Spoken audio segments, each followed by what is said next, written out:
اعوذ باللہ من الشیطان الرجیم، بسم اللہ الرحمن الرحیم۔ شروع اللہ کے نام سے جو بڑا مہربان اور نہایت رحم کرنے والا ہے۔ السلام علیکم بچوں، آن لائن کلاس کے ساتھ آپ کی ٹیچر آپ سے مخاطب ہے۔ کلاس کا آغاز دعا سے کرتے ہیں۔ ربی زدنی علما، اے میرے رب میرے علم میں اضافہ فرما، آمین۔ اچھا بچوں، ذرا سوچئے، ذہن لگائیں کہ ہم اللہ کو خوش کیوں کرتے ہیں، یا ہم اللہ کو خوش کیسے کر سکتے ہیں، یا حمد کیا ہے۔ حمد کیا ہے سے پہلے شروع کے 2 سوالات کے جوابات کو ذرا غور سے سوچیں کہ ہم اللہ کو خوش کیوں کرتے ہیں۔ تو بچوں، یقیناً ہم اللہ کو خوش اسی لیے کرتے ہیں نا کہ ہمیں آخرت میں جنت ملے، آخرت میں ہمیں جنت کی نعمتیں ملیں، اور دنیا میں بھی ہمیں تمام اللہ تعالیٰ کی نعمتیں حاصل ہوں۔ اور ہم اللہ تعالیٰ کو خوش کیسے کر سکتے ہیں؟ جی بچوں، یقیناً آپ نے سوچا ہوگا کہ ہم اللہ کو خوش نیک کاموں کے ذریعے کر سکتے ہیں، کہ اللہ تعالیٰ نے جو ہمیں نیک کام بتائے ہیں ان سب کو کر کے ہم اللہ تعالیٰ کو خوش کر سکتے ہیں۔ اب اگر ہم سوچیں کہ حمد کیا ہے، ذرا سوچیں بچوں، حمد کیا ہے یا حمد کسے کہتے ہیں؟ تو بیٹا، حمد جس کے معنی ہے تعریف بیان کرنا، صرف اور صرف اللہ کی تعریف بیان کرنے کو ہم حمد کہتے ہیں۔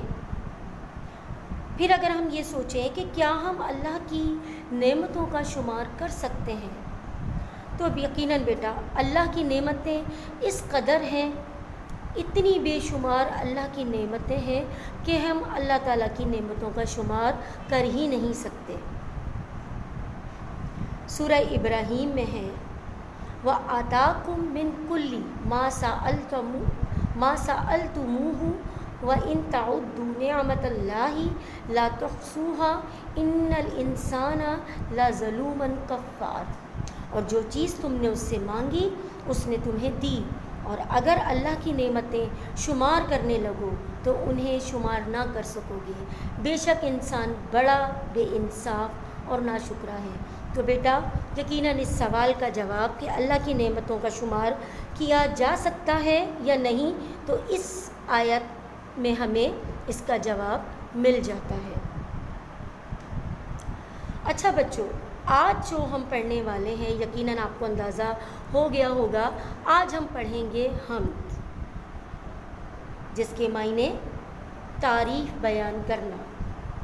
تیری ذات با کمال ہے، نہیں تیری کوئی مثال ہے، میرے رب میں تجھ کو خوش کروں، مجھے ہر دم یہی خیال ہے تیری چاہت پر فدا، کہیں عمر کہیں بلال ہے، تو سب کو کرتا ہے عطا، تیری رحمت بے مثال ہے، تو حسن ہے تو جمال ہے، تیری شان لازوال ہے۔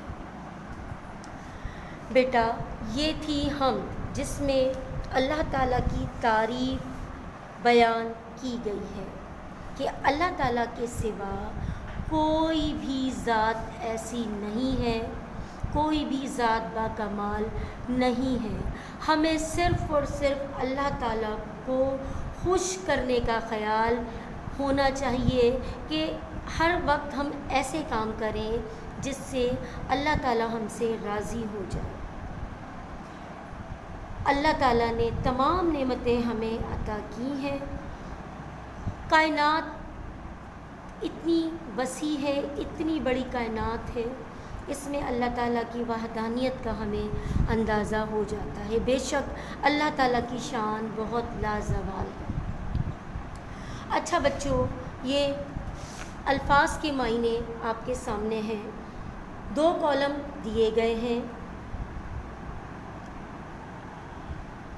مترادف الفاظ آپ نے تلاش کرنے ہیں، یعنی ہم معنی الفاظ تلاش کرنے ہیں آپ نے، کہ با کمال، نمبر 1 لفظ ہے با کمال، اب نمبر 2 کالم میں سے آپ نے با کمال کا مترادف یعنی ہم معنی لفظ تلاش کرنا ہے۔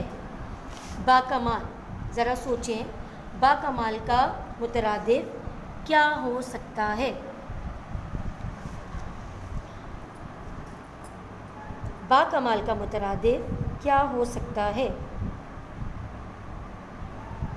تو بیٹا با کمال کا مترادف اگر ہم سوچیں اور جانیں تو با کمال کا مترادف یا ہم معنی لفظ صلاحیت رکھنے والا۔ نمبر 2 فدا ہونا۔ فدا ہونا نمبر 2 کالم میں دیکھیے، دال جان دینا۔ جمال، جمال کا ہے حسن، خوبصورتی، یہ ہم معنی الفاظ ہیں۔ بے مثال یعنی کالم نمبر 2 میں آخر میں دیکھیں جس کا نمونہ نہ ہو۔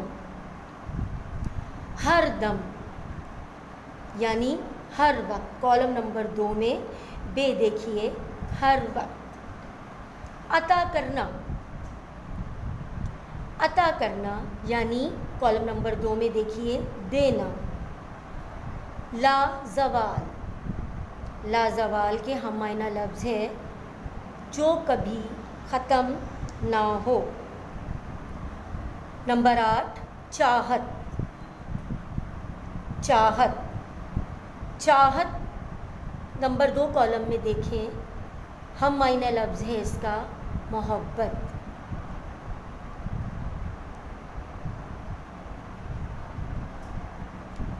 تو یہ یاد رکھیے گا بیٹا، یہ جو آپ کے سامنے آپشن آ رہے ہیں یہ ان کے آنسر ہیں۔ آئیے اب جملے بناتے ہیں۔ سب سے پہلے جاننا ضروری ہے کہ اچھا جملہ بنانے کے لیے کیا باتیں اہم ہیں۔ جب بھی جملہ بنانے کے لیے آپ کو کوئی لفظ دیا جاتا ہے تو آپ کو اس میں یہ خیال رکھنا ہوتا ہے کہ یہ کام کس نے کیا، کہاں کیا، کیوں کیا، کب کیا، کیسے کیا اور کیا کیا کیا۔ مطلب یہ نہیں ہے کہ اس میں یہ تمام سوالات کے جوابات موجود ہوں۔ مثال میں یہاں پر آپ کو دے رہی ہوں، اکرم ہر دم محنت کرتا ہے، کیوں؟ اب یہاں پر ہم نے اکرم ہر دم محنت کرتا ہے تو یہاں پر آ رہا ہے وہ کیوں کرتا ہے۔ تو اگر ہم اس کو اس طرح سے جملے کو بنائیں گے، اکرم کامیابی حاصل کرنے کے لیے ہر دم محنت کرتا ہے۔ اسی طرح ایک اور جملہ آپ کے سامنے ہے، اللہ نے ہمیں بہت کچھ عطا کیا ہے۔ تو بہت کچھ میں اگر ہم دیکھیں، سوچیں کہ کیا کیا عطا کیا ہے، تو یاد رکھیں اس جملے کو اگر اس طرح سے بتایا جائے کہ اللہ تعالیٰ نے ہمیں بے شمار نعمتیں عطا کی ہیں تاکہ ہم اس کا شکر ادا کر سکیں۔ اسی طرح ہم ایک اور جملہ بناتے ہیں، سپاہی نے اپنی جان فدا کر دی، کب اور کیسے؟ اگر ہم اس جملے میں بڑھا کر یہ سوال کا جواب خود ہی لے آئیں کہ جنگ کے دوران جانباز سپاہی نے بلا خوف اپنی جان فدا کر دی، تو یہ جملہ زیادہ بہتر رہے گا۔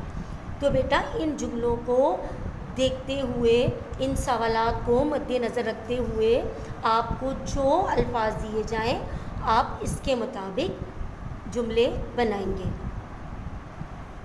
یہ ہیں وہ الفاظ جن کے جملے آپ نے دی گئی ہدایات کے مطابق بنانے ہیں۔